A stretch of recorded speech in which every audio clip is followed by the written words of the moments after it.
जब राघव कमरे में दाखिल हुआ तो उसकी नज़रें ठहर गई। सामने 16 साल की जानकी दुल्हन के जोड़े में सजी सवरी बिस्तर पर बैठी थी। घूंघट की हल्की परछाई में उसकी पलकें झुकी पलकें और थरथराते होठ उसे और भी मोहक बना रहे थे। राघव का दिल जोर से धड़कने लगा, जैसे कोई अनजाना एहसास उसमें समा गया हो। जानकी हल्के से सिर उठाकर उसे देखने लगी। उसकी बड़ी बड़ी आंखों में एक अनकहा स्नेह था। राघव अपलक उसे निहारता रहा, जैसे वह यह पल हमेशा के लिए ठहर गया हो। राघव बड़े गौर से जानकी को देखते हुए आगे बढ़ने लगा। उसने देखा कि कमरे में हर तरफ ताज़ा फूलों की खुशबू फैली हुई थी और उन फूलों के बीच बैठी हुई जानकी खुद भी एक बहुत ही खूबसूरत फूल ही लग रही थी। जानकी की रंगत भले ही सांवली थी, लेकिन फिर भी उसके नए नक्श इतने प्यारे और खूबसूरत थे कि राघव तो बस जानकी को देखते ही रह गया था। लेकिन जैसे ही राघव जानकी के पास आकर बैठा तो जानकी घबराकर थोड़ा सा पीछे हट गई और जाकर बिस्तर के एक कोने में लग गई। जानकी के हाथ पैर बुरी तरह कांप रहे थे। फिर उसने बड़ी मुश्किल से हकलाते हुए राघव से बस इतना ही कहा, देखिए प्लीज़ आप मेरे पास मत आना, क्योंकि मुझे आपसे डर लगता है। जानकी की यह बात सुनकर राघव हैरानी से उसकी तरफ देखने लगा, क्योंकि उसे जानकी से ऐसी उम्मीद बिल्कुल भी नहीं थी। राघव ने जानकी से पूछा, क्या हुआ जानकी, तुम ठीक तो हो ना? तब जानकी ने कहा, मैंने सुहागरात के बारे में सुन रखा है और मुझे तो शादी के नाम से ही बहुत डर लगता है। राघव ने कहा, जानकी लेकिन तुम यह भी तो बताओ कि तुम्हें शादी से डर क्यों लगता है? तब जानकी कहने लगी कि शादी के अगले दिन जब मेरी बड़ी बहन घर आई थी तो उसने मुझे शादी के बारे में सब कुछ बता दिया था। बस इसी वजह से मुझे शादी से बहुत ज़्यादा डर लगता है। मैं तो शादी करना भी नहीं चाहती थी, लेकिन पापा ने आपसे मेरी शादी करवा दी और कहा कि बेटियां तो पराया धन होती है और एक न एक दिन हर लड़की को शादी करनी ही पड़ती है। यह कहते हुए जानकी इतनी ज़्यादा रो रही थी कि राघव को कुछ समझ ही नहीं आ रहा था कि जानकी उससे क्या कहना चाहती है। लेकिन फिर राघव ने सोचा कि हो सकता है जानकी की बड़ी बहन ने उसे पति पत्नी के रिश्ते के बारे में ऐसा कुछ बताया होगा जिस वजह से इतनी डरी हुई है। राघव ने जानकी को समझाने के लिए धीरे से उसके हाथ पकड़कर उसे अपने करीब किया और कहा, जानकी तुम चिंता मत करो, जैसा तुम सोच रही हो ऐसा कुछ नहीं होगा। राघव बहुत ही प्यार और मोहब्बत से जानकी की डर और चिंता को दूर करना चाहता था, लेकिन जानकी की अगली हरकत से राघव खुद भी पसीना पसीना हो गया। उसे कुछ गीला गीला सा महसूस होने लगा, क्योंकि शादी की पहली रात जानकी की उस हरकत ने राघव के रोंगटे खड़े कर दिए थे। राघव लंबी चौड़ी कदकाठी बहुत ही ज़्यादा हैंडसम लग रहा था। उसकी कदकाठी उसके व्यक्तित्व की गहराई को दर्शा रही थी। राघव की क्लोजअप स्माइल उसकी खूबसूरती को और ज़्यादा बढ़ा रही थी। वह अपनी इसी मुस्कान की वजह से किसी भी लड़की को सपना हो सकता है। हर लड़के की तरह ही जवानी की जोश में राघव भी आंखें बंद करके एक बहुत ही खूबसूरत लड़की के प्यार में पड़ गया था, जिसका नाम था सोनिया। सोनिया राघव के मोहल्ले में ही रहती थी। उसकी खूबसूरती ने राघव को पहली नज़र में ही अपना दीवाना बना दिया था। राघव ने कई बार अपनी माँ से कहा कि माँ प्लीज़ मेरा रिश्ता सोनिया से करवा दो ना, लेकिन उसकी माँ हर बार कोई न कोई बहाना बना देती थी। मगर इस बार सोनिया ने राघव को बताया कि उसके पापा उसकी शादी के लिए रिश्ता तलाश कर रहे हैं। तो राघव ने अपनी माँ से साफ साफ शब्दों में बात की और कहने लगा, माँ मैं सोनिया से शादी करना चाहता हूँ। राघव की बात सुनकर उसकी माँ बड़े गौर से उसकी तरफ देखने लगी और कहने लगी, देखो राघव, मैं तुमसे एक बात साफ साफ कह देना चाहती हूँ कि मैं सोनिया जैसी लड़की को अपने घर की बहू नहीं बना सकती। माना कि सोनिया खूबसूरत है, लेकिन खूबसूरत होने के साथ साथ वह बहुत ज़्यादा घमंडी भी है। उसे अपनी खूबसूरती पर जितना घमंड है ना, ऐसी लड़कियां कभी भी किसी का घर नहीं बसा सकती। वो लड़की तुम्हारे सिर पर आकर बैठ जाएगी और तुम सारी ज़िंदगी इसी उलझन में पड़े रहोगे कि कहीं तुम्हारी खूबसूरत बीवी की ज़िंदगी में कोई और मर्द तो नहीं आ गया है ना। और फिर सोनिया जैसी लड़की तो कभी भी किसी एक आदमी के साथ ज़्यादा समय तक टिक भी नहीं सकती, क्योंकि वे तो उसी आदमी का हाथ थाम लेती है जो उनकी खूबसूरती की तारीफ़ करता है। राघव की माँ ने तो सोनिया के लिए एक अलग ही राय पेश की थी और अपनी माँ की बात सुनकर राघव तो हैरान रह गया था।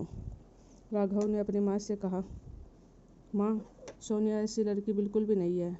तब उसकी माँ ने कहा, तो फिर जाओ और जाकर उसके पड़ोसियों से पता करो कि वह कैसी लड़की है। मैंने तो सुना मोहल्ले के लड़के सोनिया पर फिदा हैं और वह लड़के हर वक्त उसके दरवाजे के सामने खड़े होकर आ भरते रहते हैं। अब तुम ही बताओ राघव, मैं ऐसी लड़की को अपने घर की बहू कैसे स्वीकार सकती हूँ? क्या मैं हर वक्त उस पर नज़र रखती फिरूं कि कहीं उसका कोई और के साथ चक्कर तो नहीं है? देखो राघव बेटा, मैं सोनिया को अपने घर की बहू के रूप में स्वीकार नहीं कर सकती। यह मेरा आखिरी फैसला है। अपनी माँ की बात सुनकर राघव परेशान हो गया और उसने अपनी माँ से कहा, माँ, अगर मोहल्ले के लड़के सोनिया के दीवाने हैं तो उसमें उसकी क्या गलती है? सोनिया ने तो उन्हें अपने दरवाजे के सामने खड़े होने के लिए नहीं कहा। तब राघव की माँ ने कहा, मुझे ज़्यादा ज्ञान मत बांट। लड़के ऐसे ही किसी लड़की के दरवाजे पर खड़े नहीं होते।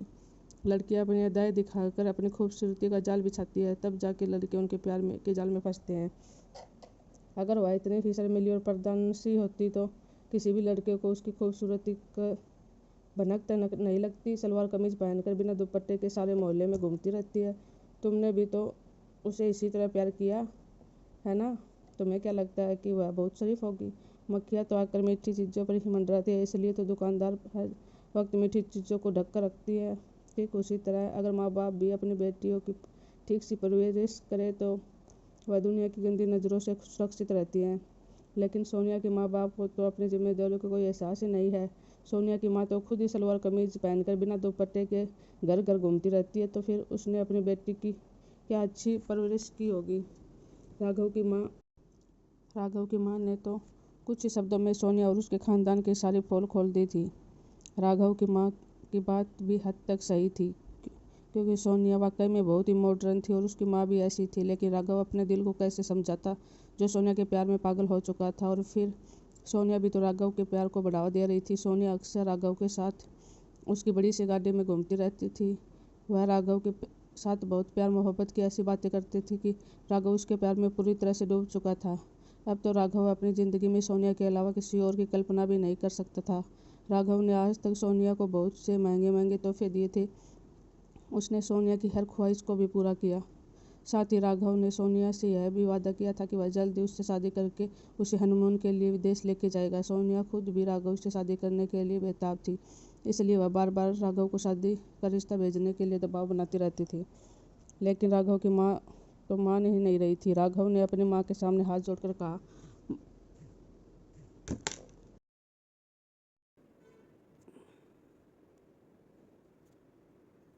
माँ, सोनिया के लिए बहुत अच्छे अच्छे रिश्ते आ रहे हैं। माँ, कहीं ऐसा न हो कि उसका रिश्ता किसी और के साथ हो जाए। राघव की माँ बात सुनकर उसकी माँ ने ज़ोर ज़ोर से हंसने लगी और कहने लगी, राघव बेटा, वह लड़की तुझे अच्छा खासा बेवकूफ़ बना रही है। अरे मोहल्ले वाले तो उन पर थूकना भी पसंद नहीं करते, क्योंकि मोहल्ले का बच्चा बच्चा भी उन लोगों की असलियत से वाकिफ़ है।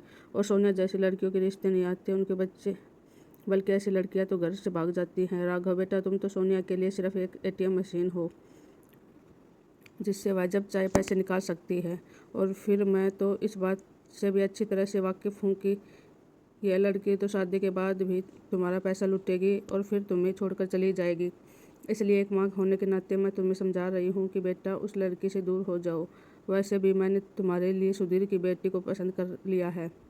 सुधीर की सबसे छोटी बेटी जानकी एक सीधी सादी और मासूम सी लड़की है, जो हमारे घर को स्वर्ग बना देगी। अपनी माँ के मुँह से जानकी का नाम सुनकर राघव तो हैरान रह गया था। जानकी के पापा सुधीर राघव के पापा के सबसे अच्छे दोस्त थे और वह उनसे दूर के रिश्तेदार भी थे। राघव का परिवार अक्सर सुधीर के घर आता जाता रहता था, लेकिन सुधीर का परिवार बहुत गरीब था, इसलिए राघव की माँ अक्सर उनकी मदद करने के लिए उनके घर जाया करती थी। जब राघव की माँ ने जानकी का नाम लिया तो राघव एकदम से चौंक गया और उन्होंने जानकी राघव से उम्र से बहुत छोटी है। राघव की नज़रों में जानकी तो अभी सिर्फ 16 साल की बच्ची थी, जो बहुत ही सांवली सलोनी और दुबली पतली सी थी। जानकी के घर के हालात बहुत ज़्यादा खराब थे।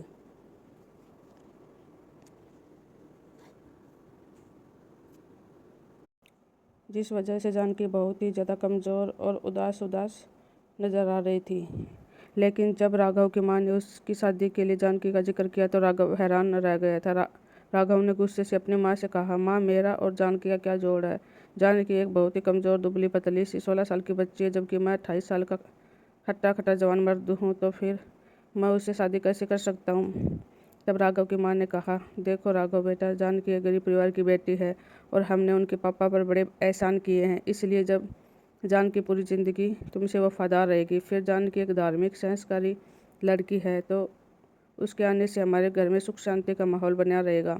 राघव, तुम इकलौते बेटे हो तो मैं नहीं चाहती कि सोनिया जैसी लड़की तुम्हारी ज़िंदगी में आकर तुम्हें मुझसे दूर कर दे और हमारे घर का माहौल ख़राब करके हमारे ख़ानदान की इज्जत पर दाग लगा दे।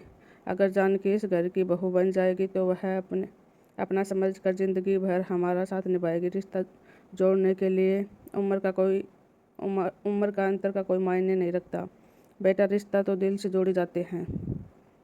रिश्ता जोड़ने के लिए तो इंसान का दिल और उसकी नीयत साफ होनी चाहिए। अगर तुम जानकी के साथ प्यार से पेश आओगे तो उसके सारे अधिकार दोगे तो वह ज़िंदगी भर तुम्हारा सम्मान करेगी और हर कदम पर तुम्हारा साथ निभाएगी। और रही बात जानकी की कमज़ोर होने की, तो जैसे उसके घर के हालात हैं अभी, तो वह बेचारी परेशानियों से घिरी हुई है। शादी के बाद जब हम उसके खाने पीने का और उसकी ज़रूरतों का ख्याल रखेंगे तो वह जल्दी ठीक हो जाएगी। और फिर मैंने तो फैसला कर ही लिया है कि मैं तुम्हारी शादी जानकी से ही करवाऊँगी। इतना कहकर राघव की माँ ने अपनी बात पूरी कर दी और राघव बेचारा बनकर फैसला सुनकर हैरान परेशान हो गया। राघव अपनी माँ से फिर से बात करना चाहता था, लेकिन राघव के घर में उसकी माँ के फैसलों के आगे उसकी चलती ही कहाँ थी। इकलौता बच्चा होना भी कभी कभी बहुत भारी पड़ जाता है, क्योंकि इकलौते बच्चे न सिर्फ अपने माँ बाप के लाडले होते हैं, बल्कि कुछ बच्चे राघव जैसे होते हैं जिन्हें अपने माँ बाप की हर ख्वाहिश का बोझ उठाना पड़ता है। क्योंकि जब भी राघव की माँ को राघव से कोई बात मनवानी होती थी तो वह बात बात पर यही कहती थी कि राघव, तू तो मेरा इकलौता बेटा है, अगर तू मेरी इच्छा पूरी नहीं करेगा तो कौन करेगा, तेरे अलावा मेरा इस ज़िंदगी में है ही कौन। इसी वजह से कभी कभी राघव को ऐसा लगता था कि अपने माँ बाप के इकलौते संतान होना उनके लिए एक सज़ा ही बन चुका है। वह सिर्फ अपनी माँ की ख्वाहिशों को पूरा करने के लिए पैदा हुआ है।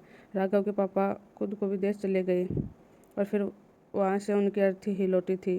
हालांकि राघव के पापा ने विदेश में खूब पैसा कमाया था और शायद इसी वजह से उनके जाने के बाद भी उनके घर के हालात कभी ख़राब नहीं हुए थे। लेकिन इतना सब कुछ होने के बावजूद भी राघव पूरी ज़िंदगी अपनी माँ की ख्वाहिशों की भेंट चढ़ता रहा। अपने पापा के जाने के बाद राघव ने भी अपना छोटा सा बिजनेस शुरू कर लिया था, जो बिल्कुल फ़िलहाल तो बहुत ही अच्छा चल रहा था। शायद इसी वजह से उसके घर के हालात कभी ख़राब नहीं हुए थे। अब तो वह लोग दूसरों की मदद भी करने लगे थे। उन लोगों में एक राघव के पापा के दोस्त सुधीर का नाम भी था, जो राघव की माँ के बहुत ज़्यादा एहसानमंद थे। राघव की माँ ने सुधीर की बहुत मदद की थी, क्योंकि उसकी नौकरी कुछ खास अच्छी नहीं थी। सुधीर की 3 बेटियां थीं और उनमें से 2 बेटियों की शादी राघव की माँ ने करवाई थी और जानकी तीनों में सबसे छोटी थी। अब राघव की माँ का ख्याल था कि अगर वह जानकी को अपनी बहू बनाएगी तो जानकी उनको अपना घर समझेगी और उन्हें अपनी माँ की तरह प्यार और सम्मान देगी। उनका घर स्वर्ग बन जाएगा। राघव भी हाल में अपनी माँ की इसी सोच को बदल नहीं सकता था, इसलिए वह एकदम से चुप हो गया। और रात को जब सोनिया ने राघव को फ़ोन किया तब राघव ने उसे बताया कि उसकी माँ ने उसका रिश्ता जानकी से करने की सोच रही है। यह सुनते ही सोनिया राघव को बहुत बुरा भला सुनाने लगी और फिर कहने लगी, राघव चलो हम कोर्ट मैरिज कर लेते हैं, फिर तो तुम्हारी माँ को मुझे स्वीकार करना ही पड़ेगा। सोनिया की बात सुनकर राघव को ऐसा लगा कि सोनिया के बारे में उसकी माँ का अंदाज़ा कुछ हद तक सही था, क्योंकि सोनिया ने घर से भागने की बात करके राघव के दिल को संदेह में डाल दिया था। राघव की यह बात तो अच्छी तरह से जानता था कि शरीफ लड़कियां कभी भी अपने घर की दहलीज लांघने की बात नहीं करती, और इसी बात की वजह से राघव के मन में सोनिया के लिए शक पैदा हो गया था। राघव सोनिया की बात पर इनकार करते हुए कहने लगा, नहीं सोनिया, मैं उन लड़कों में से नहीं हूँ, जो बिल्कुल भी नहीं हूँ, जो अपने पैर पाने के लिए लड़की के खानदान की इज्जत को मिट्टी में मिला देते हैं।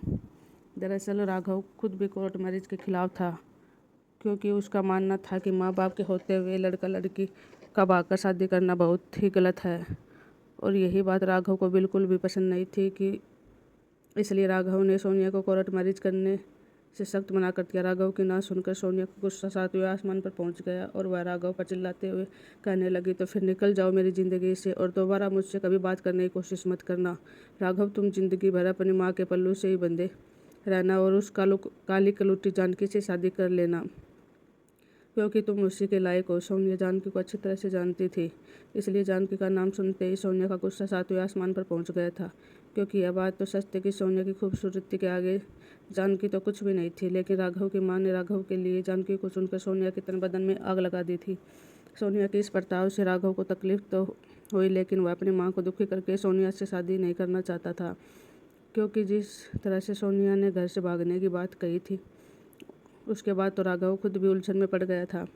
अभी तो इस बात को 1 हफ्ता भी नहीं हुआ था, राघव ने एक ऐसी खबर सुनी कि जिसे सुनकर उसके पैरों तलों से जमीन खिसक गई। पूरे मोहल्ले में एक शोर मच रहा था कि रात के अंधेरे में सोनिया अपने पड़ोसी विक्रम के साथ घर से भाग गई। विक्रम सरकारी नौकरी करता था और वह सोनिया की उम्र से काफ़ी बड़ा भी था, लेकिन सोनिया ने उससे पैसों की वजह से भागकर शादी कर ली थी। इसी वजह से पूरा मोहल्ला सोनिया के घर वालों पर थू थू कर रहा था। उस दिन जब राघव ऑफिस से घर लौटा तो उसकी माँ ने उसे देखकर मुस्कुराने लगी और कहने लगी, राघव बेटा, देख लिया ना सोनिया का प्यार, 1 हफ्ते में उसका आशिक भी बदल गया और उसने अपने नए आशिक से शादी कर भी ली, और वह भी भाग कर। राघव बेटा, सोनिया तो उन लड़कियों में से है जो सिर्फ अमीर लड़कों को से ही प्यार करती है, और यही बात मैं कब से तुम्हें समझा रही थी।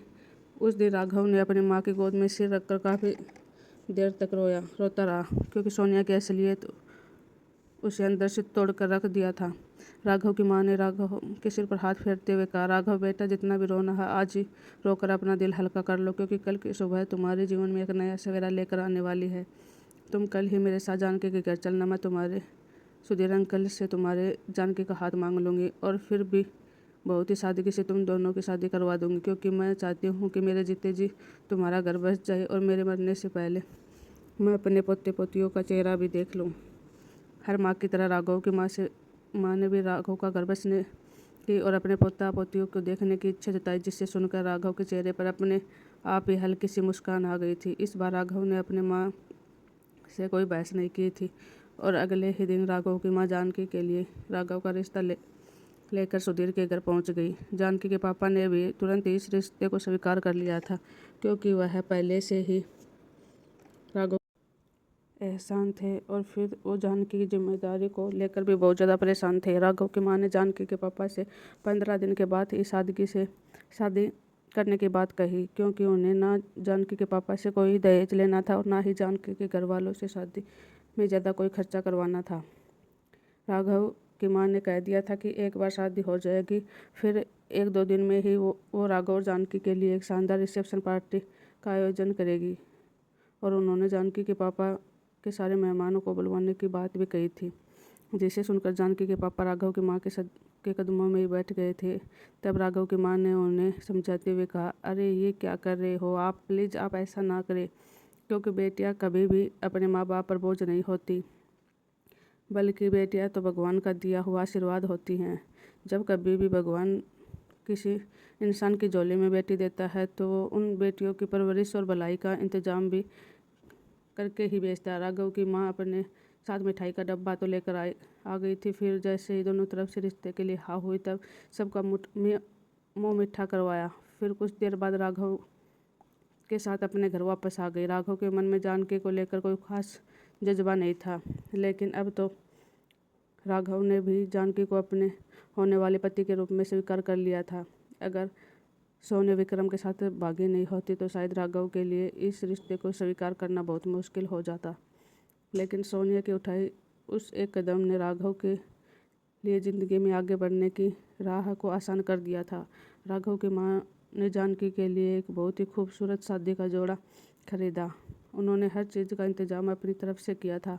जब बारात से लेकर मेहमान नवाजी तक सारा इंतजाम राघव की माँ ने अपने पैसों से ही किया था, और फिर शादी से 1 दिन पहले ही राघव की माँ ने सब कुछ जानकी के घर पहुंचा दिया, ताकि जानकी के पापा को शादी के लिए ज़्यादा कोई खर्चा ना उठाना पड़े। राघव ने भी अपनी शादी के लिए एक बहुत ही खूबसूरत शेरवानी खरीदी और नया फर्नीचर बनवाकर अपने कमरे को तरीके से सेट करवाया था।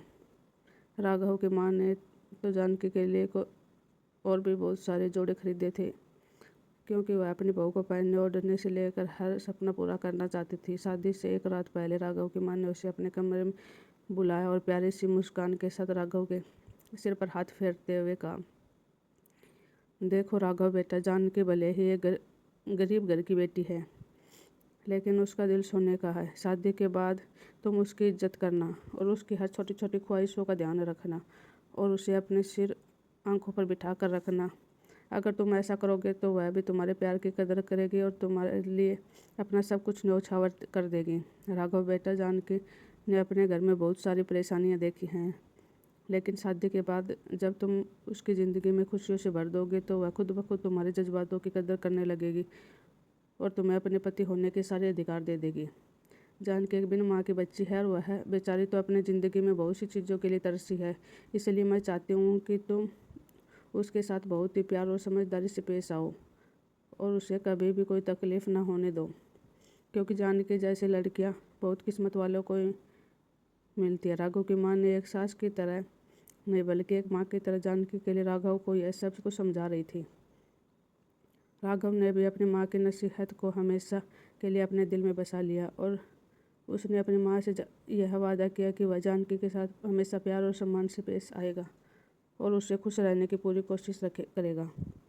राघव की माँ ने राघव की परवरिश कुछ इस तरीके से की थी कि वह लड़कियों की बहुत ज़्यादा इज्जत करता था और यही कारण था कि राघव ने जानकी को अपने जीवन साथी के रूप में स्वीकार कर लिया था।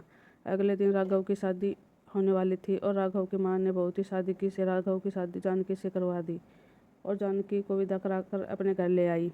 राघव की माँ की आंखों में जानकी के लिए माँ की तरह प्यार और स्नेह बरस रहा था और उन्होंने जानकी को आशीर्वाद देते हुए कहा, जानकी बेटा, आज से तुम ही हमारे घर का हिस्सा हो और हमारे घर की इज्जत बन गई हो। इसलिए मैं एक माँ की तरह तुम्हें समझा रही हूँ कि तुम हमेशा अपने पति का सम्मान करना और अपने पति के साथ मिलजुल कर खुश रहना। शादी होते ही राघव ने जानकी को दिल से अपनी पत्नी के रूप में स्वीकार कर लिया था। अब उसके दिल में सोनिया के लिए कोई जगह नहीं थी और सोनिया तो ना सिर्फ मोहल्ले में बदनाम हुई बल्कि विक्रम के घर वालों ने भी उसे अपनाने से इनकार कर दिया था। मोहल्ले में के काफ़ी सारे लड़के तो यह भी कह रहे थे कि उनका भी सोनिया के साथ चक्कर था और सोनिया ने उनसे भी बहुत सारे पैसे लूटे थे। सोनिया ने आज तक बहुत सारे लोगों को बेवकूफ़ बनाया था और उनमें से राघव भी एक था। सोनिया राघव से भी इसलिए शादी करना चाहती थी क्योंकि वह अपने माँ बाप का इकलौता बेटा था और पूरी जायदाद का अकेला वारिस था। ऊपर से राघव का बिजनेस भी बहुत अच्छा चल रहा था और उसके पास अपना घर गाड़ी सब कुछ था। पैसों की भी कोई कमी नहीं थी। राघव सोनिया को कुछ हर ऐशो आराम से दे सकता था और इसलिए सोनिया राघव पर जल्द से जल्द शादी करने के लिए दबाव डाल रही थी।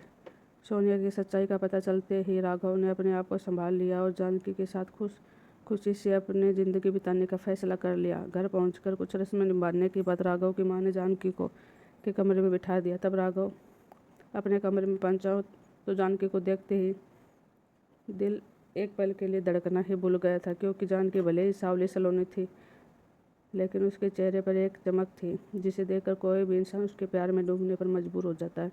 16 साल की उम्र में दुल्हन बनी जानकी बहुत ही खूबसूरत लग रही थी और सैकड़ों गुलाब के फूलों के बीच बैठी जानकी खुद भी कोई ताज़ा खिला हुआ गुलाब का फूल लग रहा था। राघव ने अपनी जेब से सोने की अंगूठी निकाली तो जो उसने जानकी के लिए खरीदी थी। फिर जब राघव ने धीरे से चलता हुआ जानकी के पास आकर बैठा तो राघव के करीब आते ही जानकी बैठकर घबराकर पीछे हट गई और उसके हाथ पैर थर-थर कांपने लगे और वह अपने दांतों से अपने होठों को काट रही थी। फिर जब राघव ने जानकी की तरफ हाथ बढ़ाया तो वह घबराकर पीछे हट गई और कहने लगी, प्लीज़ मुझे हाथ मत लगाना, क्योंकि मुझे इन सब चीज़ों से डर लगता है और मैं ऐसे कभी भी रिश्ते के लिए तैयार नहीं हूँ। जानकी के मुँह से यह बात सुनकर राघव पूरी तरह से चौंक गया था और उसने जानकी के हाथ को अपने हाथ में थामते हुए कहा, क्यों, क्या बात है जानकी, कोई परेशानी है क्या? राघव का सवाल सुनते ही जानकी की आंखों में टप टप आंसू बहने लगे और उसने आंसू ने राघव की हथेली को गीला कर दी। जानकी ने तुरंत ही अपना हाथ राघव के हाथ से छुड़ा लिया और रोते हुए राघव से कहने लगी, मुझे शादी के बाद की ज़िंदगी से डर लगता है, बल्कि मुझे तो पति पत्नी के रिश्ते से डर लगता है। इसलिए मैं खुद को आपके हवाले नहीं कर सकती, क्योंकि मैंने शादी के अगले दिन अपनी बड़ी बहन को देखा था और फिर मेरी बहन ने तो कुछ भी मुझसे कहा था कि उसके बाद तो मुझे शादी के नाम से ही डर लगता है, इसलिए प्लीज़ मुझे हाथ मत लगाना और मेरे साथ कुछ भी बुरा मत करना। इतना कहकर जानकी फुर फुर कर रोने लगी तो राघव ने बहुत ही प्यार से उसे अपने करीब किया और बहुत ही नरमी के साथ कहने लगा, देखो जानकी, मैं तुम्हारे साथ कुछ भी गलत नहीं करूँगा, लेकिन तुम मुझे भी तो बताओ कि तुम्हारे बहन ने तुम्हें ऐसी कौन सी बात बता दी जिसकी वजह से तुम्हें शादी के बाद वाली ज़िंदगी से डर लगने लग गया। और फिर जानकी ने राघव को कुछ भी बता दिया, जो कुछ भी था सब बता दिया। उसे सुनने के बाद तो राघव की आंखें नम ही हो गई और वो पसीना पसीना हो गया, क्योंकि जानकी एक बहुत ही गंभीर मानसिक आघात से गुजर रही थी। उसके लिए शादी का मतलब दर्द, पीड़ा और तकलीफ के अलावा और कुछ भी नहीं था। राघव जानकी की इस मानसिक स्थिति को बहुत अच्छी समझ पा रहा था। जानकी ने रोते रोते राघव को बताया कि उसकी बड़ी बहन ममता की शादी कुछ साल पहले ही हुई थी। उस समय जानकी 15 साल की थी। जानकी की शादी के अगले दिन जब ममता अपने घर लौटी तो घर पर सिर्फ जानकी और ममता ही थी। जानकी की दूसरी बहन प्रियंका अपने ससुराल में थी। ममता जानकी के गले लगकर फूट फूट कर रोने लगी और फिर उसने जानकी को अपने शरीर पर लगे सारे जख्म दिखाए और जो बहुत ही गहरे और दर्दनाक थे। शादी की पहली रात ममता के पति ने अपना हक वसूलने के नाम पर ममता को खूब मारा पीटा और मारपीट के निशान आज भी ममता के शरीर पर उसके जुर्म की गवाही दे रहे थे। शादी के पहली रात ममता के पति ने उसके साथ एक अच्छे पति की तरह नहीं बल्कि किसी जानवर की तरह उसे अपनी मनमानी का शिकार बनाया था और पति होने का हक जताते हुए उसकी इज्जत के साथ खिलवाड़ किया था। ममता ने रोते हुए जानकी को बताया कि शादी की पहली रात उसके साथ क्या क्या हुआ था। यही बातें जानकी के दिमाग में बैठ गई थी। जब जानकी को ऐसा ही लगता था कि शादी का मतलब ज़बरदस्ती के अलावा और कुछ भी नहीं है, क्योंकि उसे किसी ने यह नहीं बताया था कि शादी में प्यार नाम की भी एक पवित्र चीज़ होती है। जानकी बस यही सोचती कि शादी का मतलब एक आदमी के अपने तन और मन की इच्छा को पूरी करने के लिए एक औरत से शादी करता है। जब राघव को जानकी के डर के बारे में पता चला तो उसने फैसला किया कि वह कुछ समय तक उसके साथ पति पत्नी का रिश्ता नहीं बनाएगा। राघव ने बड़े प्यार से जानकी को यह तोहफा पहनाया तो वह उसके लिए लेकर आया था। फिर उसने जानकी को समझाते हुए कहा, जानकी, तुम अपने कपड़े बदल लो और आराम से सो जाओ, तुम्हें यहाँ किसी भी बात की कोई परेशानी नहीं है। राघव की बात सुनकर जानकी हैरान रह गई। फिर उसने अपने कपड़े बदले और सोने के लिए लेट गई। राघव भी जानकी के पास बैठकर उसके बालों को सहलाने लगा, उससे घर वालों के बारे में पूछता रहा। फिर कुछ देर के बाद जानकी बातें करते करते गहरी नींद में चली गई और राघव ने भी अपने जज्बातों पर काबू रखा और शादी की पहली रात अपने दुल्हन के पास होते हुए खुद को संभालना राघव के लिए बहुत मुश्किल था, लेकिन उससे जानकी की मानसिक हालात ठीक करनी थी। राघव चाहता था कि जानकी यह समझे कि शादीशुदा जिंदगी में सिर्फ ज़बरदस्ती नहीं बल्कि सिर्फ प्यार होता है। जानकी का बहनोई दरिंदा था, लेकिन इसका यह मतलब नहीं था कि दुनिया का हर मर्द दरिंदा ही है। राघव के लिए शादी एक बहुत ही पवित्र था और वह चाहता था कि जानकी भी इस रिश्ते की पवित्रता को महसूस करे। धीरे धीरे राघव ने अपने प्यार से जानकी का दिल जीतना शुरू कर दिया और एक हफ्ते के अंदर जानकी के दिल से सारा डर खत्म हो गया। उसे समझ आ गया कि राघव उसके बहनोई की तरह कोई भेड़िया नहीं है बल्कि उसका पति और रक्षक है। जानकी ने खुद ही राघव को प्यार करने की इजाज़त दे दी। राघव ने भी जानकी को उसके सारे हक देते हुए अपने प्यार से दिल जीत लिया, क्योंकि शादीशुदा जिंदगी में ज़बरदस्ती की कोई जगह नहीं होती और ना ही हमारा धर्म इसकी इजाज़त देता है। राघव और जानकी के शादीशुदा जीवन की एक अच्छी शुरुआत हो चुकी थी। अब वे दोनों एक दूसरे के साथ बहुत खुश थे। जानकी बिल्कुल वैसी थी जैसा राघव की माँ ने बताया था। राघव की माँ के अनुभव ने उसकी बहुत मदद की थी। 6 महीनों के बाद राघव को पता चला कि सोनिया ने विक्रम को तलाक दे दिया और अब वह फिर से किसी दूसरे आदमी के साथ भाग गई है। राघव ने भगवान का लाख शुक्रिया अदा किया कि वह सोनिया जैसी लड़की से बच गया और उसे जानकर जैसे